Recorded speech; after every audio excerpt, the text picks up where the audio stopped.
Charles Dickens' Great Expectations. Chapter 1. My father's family name being Pirrip, and my Christian name Philip, my infant tongue could make of both names nothing longer or more explicit than Pip. So I called myself Pip, and came to be called Pip. I gave Pirrip as my father's family name on the authority of his tombstone and my sister, Mrs. Joe Gargery, who married the blacksmith. As I never saw my father or my mother, and never saw any likeness of either of them, for their days were long before the days of photographs, my first fancies regarding what they were like were unreasonably derived from their tombstones. That's a little morbid.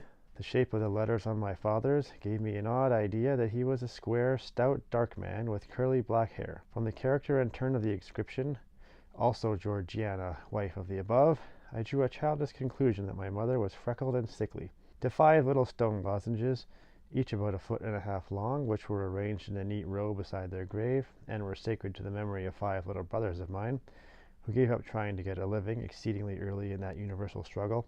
He's implying they died in childbirth. I am indebted for a belief I religiously entertained that they had all been born on their backs with their hands in their trousers pockets, and had never taken them out in this state of existence. Ours was the marsh country down by the river, within, as the river wound, 20 miles of the sea. My first most vivid and broad impression of the identity of things seems to me to have been gained on a memorable raw afternoon towards evening. At such a time I found out for certain that this bleak place overgrown with nettles was the churchyard, and that Philip Pirrip, late of this parish, and also Georgiana, wife of the above, were dead and buried, and that Alexander, Bartholomew, Abraham, Tobias, and Roger, infant children of the aforesaid, were also dead and buried. Man, everyone sure is dead. And that the dark, flat wilderness beyond the churchyard, intersected with dikes and mounds and gates, with scattered cattle feeding on it, was the marshes, and that the low leaden line beyond was the river, and that the distant savage lair from which the wind was rushing was the sea, and that the small bundle of shivers growing afraid of it all and beginning to cry was Pip. "Hold your noise!" cried a terrible voice as a man started up from among the graves at the side of the church porch. "Keep still, you little devil, or I'll cut your throat." A fearful man, all in coarse grey, with a great iron on his leg, a man with no hat and with broken shoes, and with an old rag tied round his head, a man who had been soaked in water, and smothered in mud, and lamed by stones, and cut by flints, and stung by nettles, and torn by briars, who limped and shivered and glared and growled, and whose teeth chattered in his head as he seized me by the chin. He means a hobo. "Oh, don't cut my throat, sir," I pleaded in terror. "Pray don't do it, sir." "Tell us your name," said the man. "Quick." "Pip, sir." "Once more," said the man, staring at me. "Give it mouth." "Pip, Pip, sir." "Show us where you live," said the man. "Point out the place." I pointed to where our village lay on the flat inshore among the alder trees and pollards, a mile or more from the church. The man, after looking at me for a moment, turned me upside down and emptied my pockets. A super strong hobo. There was nothing in them but a piece of bread. When the church came to itself, for he was so sudden and strong that he made it go head over heels before me, and I saw the steeple under my feet where the church came to itself, I was seated on a high tombstone trembling, while he ate the bread ravenously. "You young dog," said the man, licking his lips, "what fat cheeks you got." I believe they were fat, though I was at the time undersized for my years and not strong. "Darn me if I couldn't eat 'em," said the man, with a threatening shake of his head, "and if I hadn't half a mind to it." A super strong hobo who may just be a cannibal. I earnestly expressed my hope that he wouldn't, and held it tighter to the tombstone on which he had put me, partly to keep myself upon it, partly to keep myself from crying. "Now then, looky here," said the man. "Where's your mother?" "There, sir," said I. He started, made a short run, and stopped, and looked over his shoulder. "There, sir," I timidly explained. "Also Georgiana. That's my mother." "Oh," said he, coming back. "And that is your father no longer your mother?" "Yes, sir," said I. "Him, too, late of this parish." "Ha!" he muttered then, considering. "Where do you live with, supposin' you're kindly to let to live, which I hadn't made up my mind about?" "My sister, sir, Mrs. Joe Gargery, wife of Joe Gargery, the blacksmith, sir." "Blacksmith, eh?" said he, and looked down at his leg.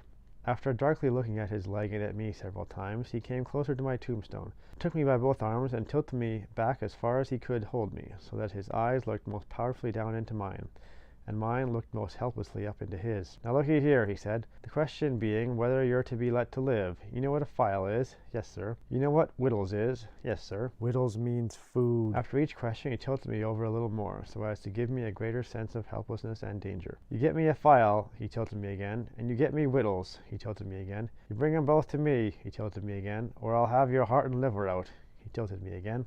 I was dreadfully frightened, and so giddy that I clung to him with both hands, and said, "If you would kindly please to let me keep upright, sir, perhaps I shouldn't be sick, and perhaps I could attend more." He gave me a most tremendous dip and roll, so that the church jumped over its own weathercock. Then he held me by the arms in an upright position on the top of the stone.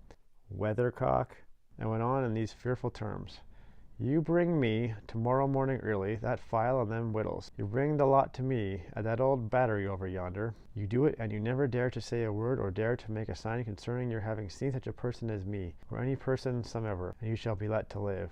You fail, or you go for my words in any particular, no matter how small it is, and your heart or your liver shall be tore out, roasted, and ate. Now I ain't alone as you may think I am. There's a young man hid with me, in comparison with which young man I am an angel." So there's another cannibal? "That young man hears the words I speak. That young man has a secret way, peculiar to himself, of getting at a boy, and at his heart, and at his liver. It is in vain for a boy to attempt to hide himself from that young man.